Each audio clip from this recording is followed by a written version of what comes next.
Welcome to another episode of Miss Chris's Farm Feast. Today we're in the garden and we're gathering some tomatoes and some onions and some jalapenos to make a great tomato salsa. So we have some really nice tomatoes going on here.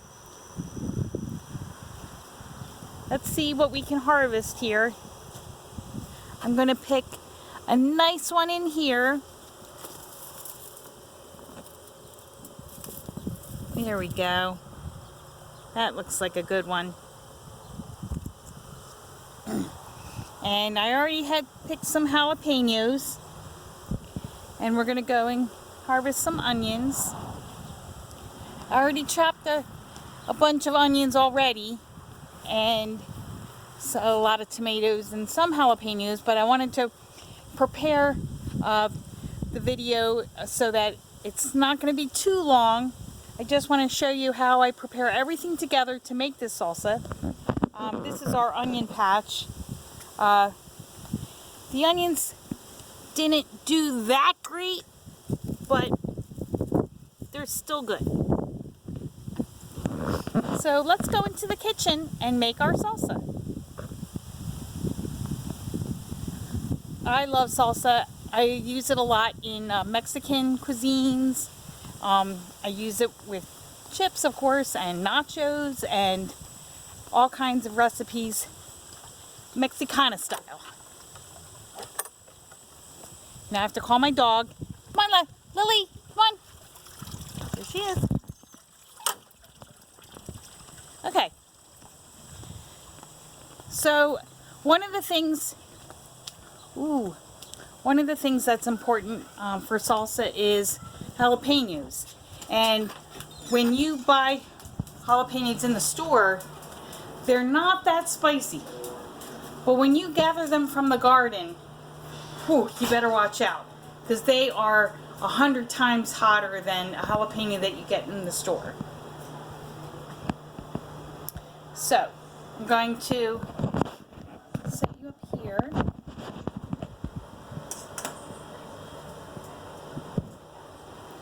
And this is my setup here. Okay, so just going to take one of our tomatoes that we gathered in the garden.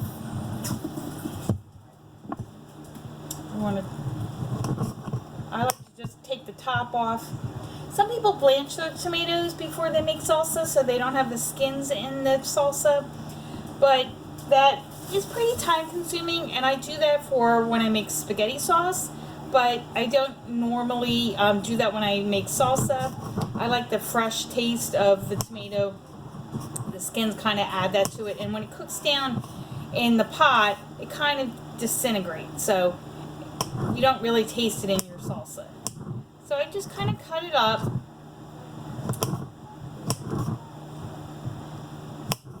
And again, I'm not a chef, so I'm just a home cook, and I just kind of cut the way my mom taught me. So I'm going to take another jalapeno. I already have 2 jalapenos in my salsa so far. They're very, very hot, so I cut out the seeds. My fingers are already on fire from the last 2 I cut up, so I'm going to try to get all the seeds out this time.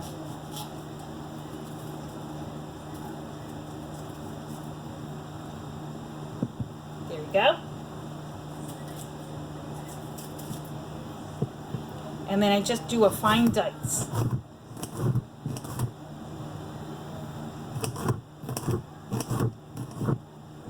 So my recipe for salsa is tomatoes, onions, and I like lots of onions in my salsa. Some people don't like onions, but I think it really makes it savory and tangy and delicious. So I have my jalapeno, my tomato. I already have a pot already going, simmering on the stove. And I'm going to chop up a little bit of garlic. And when I use garlic, I smash it with my fist. And that way the skin peels off easily. There you go, just like that. And then smash.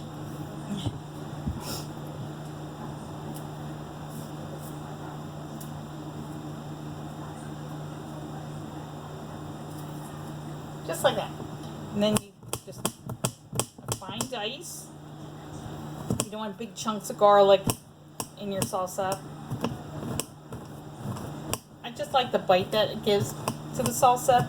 When you put garlic in a fresh salsa, like a pico de gallo, the salsa is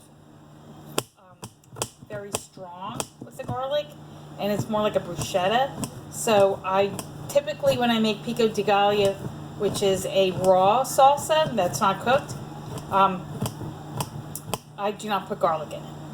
But because I'm cooking this down and it's going to be a more cooked salsa, I put garlic in it, and then the garlic taste isn't as strong.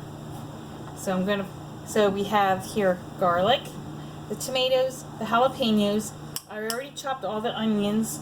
I have one onion. I'll show you how I clean this onion from the garden since we just picked it out of the ground. So I'll do that next. I'm going to put this in the pot.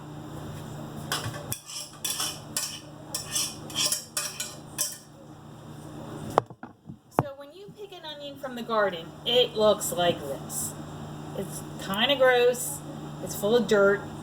So the way you process it, or to clean it, you want to strip away all the outer crusty leaves.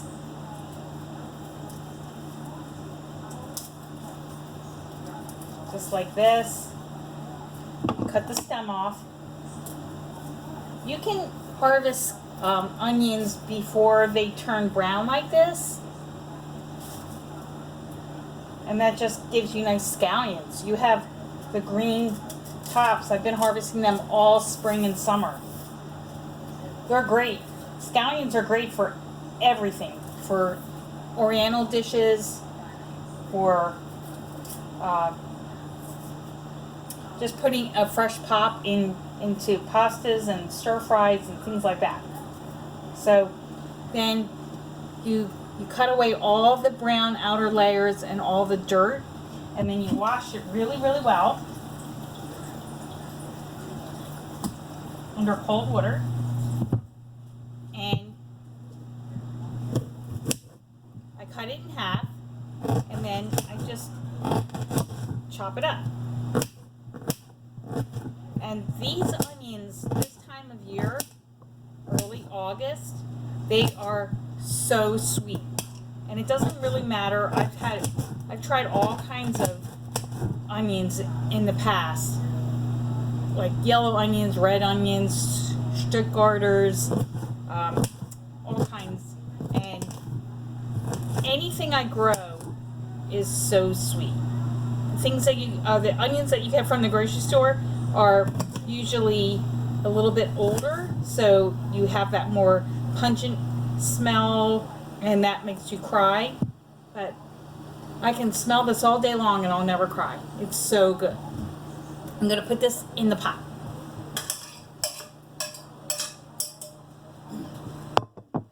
So now that I have all my veggies, I'm going to squirt some limes into the salsa, and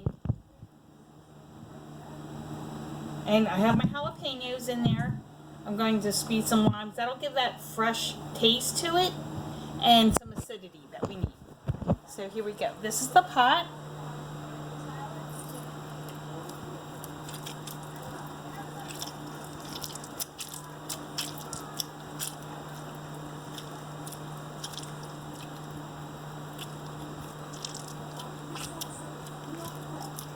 This lime isn't very juicy, but it works.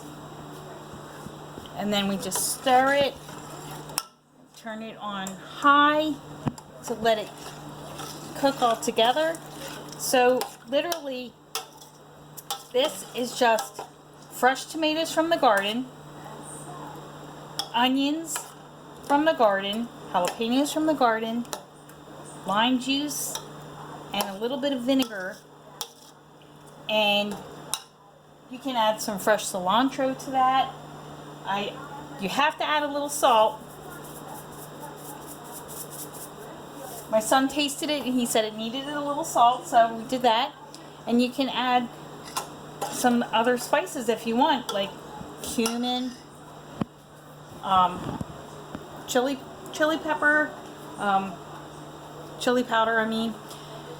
And you can add garlic powder if you want to add a little more punch of garlic instead of the raw garlic. But basically, this is really fresh stuff. Something that you can can. I'm going to be canning it a little bit later. I have my my ball jars in a canning bath. Canning is a whole other video. So, but I hope you enjoyed this video to teach you how to make salsa. It's not a ratio. You don't have to know how much tomatoes, how many onions, how many peppers. It's not a honed recipe. You do it to your taste. If you have a ton of tomatoes, you add tomatoes. You add onions, peppers, and swish it around and taste it. Oh, that's a little bit too hot, you add more tomatoes. If it's a little bit, not so spicy, you add a little more jalapeno. If it's not tart enough, you add more lime juice, and it's all to your taste. And then you bring it to a boil, and then that's when it's ready. And you can turn it off the burner, let it cool, put it in the fridge, and it's good for like 2 weeks. Or maybe a week. It depends. So, I would say a week. But if you preserve it well and, seal it in a container, you might be able to get 2 weeks out of it. But I like to can it so that I can open a jar in the wintertime and have that fresh taste that I have right now in the summertime. Okay, I hope you enjoyed this video, and if you like it, click subscribe, and we'll have more videos coming to you. Bye.